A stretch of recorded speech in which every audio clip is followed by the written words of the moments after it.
Tabata Amaral sonhava com o Ministério da Educação e o PSB também com o Ministério da Educação.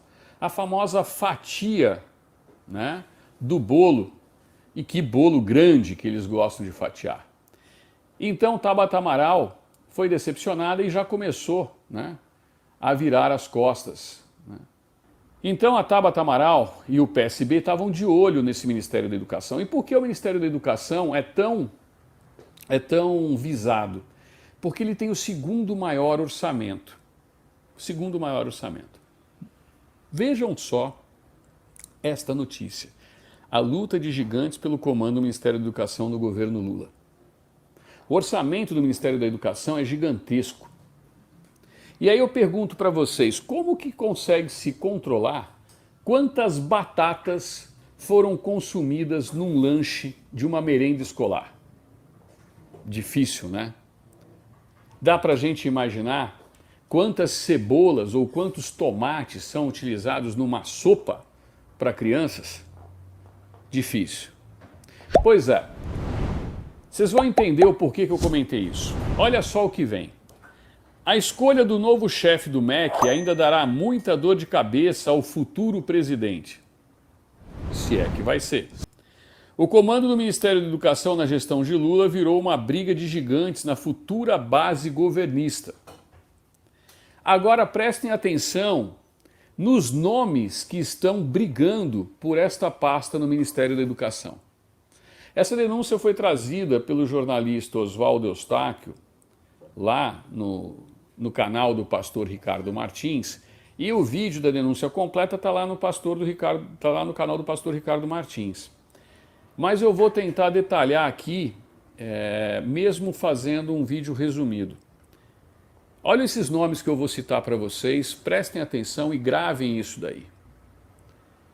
Janja, Geraldo Alckmin, gravaram? Janja, a canja, Geraldo Alckmin e Alexandre de Moraes defendem Gabriel Chalita. Portanto, a esposa do ladrão, ou a mulher que vive com ele hoje, Geraldo Alckmin e Alexandre de Moraes defendem Gabriel Chalita, o aliado que ajudou a aproximar Alckmin e Lula durante jantares em São Paulo. Para aqui. Agora vamos voltar ao passado. Eu comecei pelo fim.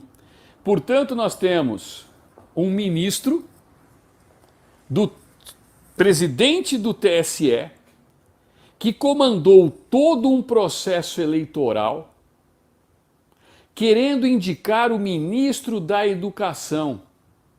E quem é esse ministro da Educação? Um tal de Gabriel Chalita.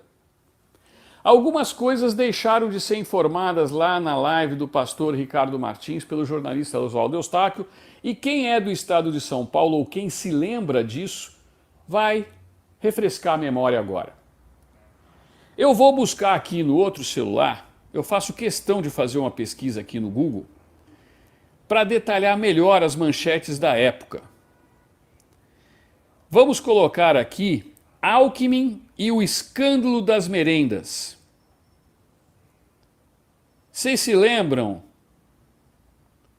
o escândalo do Alckmin nas merendas de São Paulo?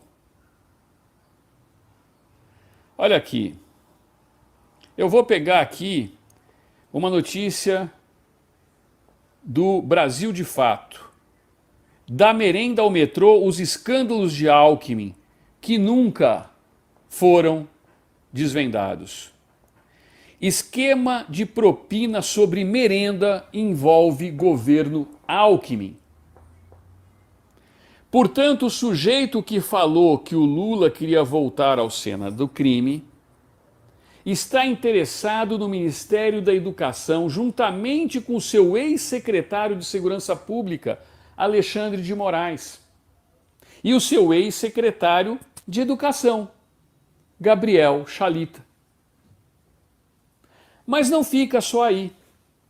Por que que o Alckmin se apega tanto à educação? É um homem que preza pela educação brasileira, não? Mas talvez os interesses não sejam tão republicanos assim, já que ele estava envolvido no escândalo das merendas no estado de São Paulo. Mas aí vem a cereja do bolo. A denúncia trazida ontem é que a esposa do Alexandre de Moraes tem um sócio no seu escritório de advocacia. Quem é esse sócio de Alexandre, da esposa de Alexandre de Moraes, Viviane de Moraes, no seu escritório de advocacia? Nada mais, nada menos do que Gabriel Chalita, o homem que aproximou Alckmin e Lula. Portanto, senhores, existem fortes conexões do ministro Alexandre de Moraes com interesses de ordem pessoal por parte do ministro em relação a esta eleição em específico. Seja porque lhe interessaria o Ministério da Educação, seja porque Gabriel Chalita, sócio de sua esposa, é nada mais, nada menos do que um dos coordenadores da campanha do adversário político do outro candidato.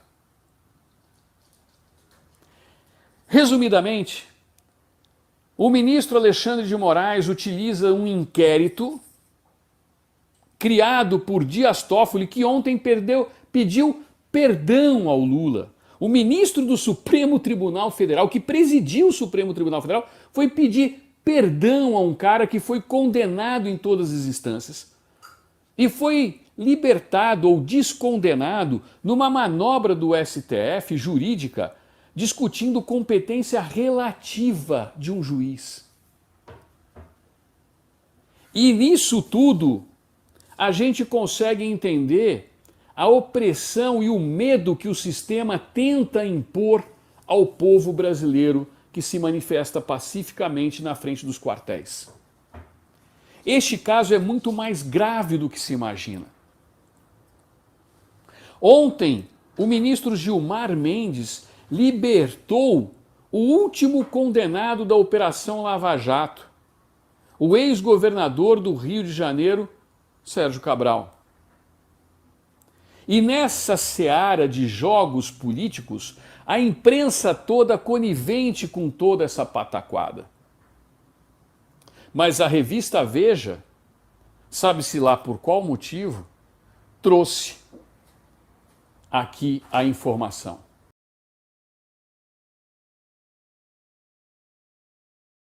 E juristas importantes com empresários importantes? Pois é, este jantarzinho foi promovido nada mais nada menos por Gabriel Chalita, sócio de Viviane de Moraes. Mais claro e evidente que isso, mais cristalino que isso, impossível. Dessa vez foram longe demais.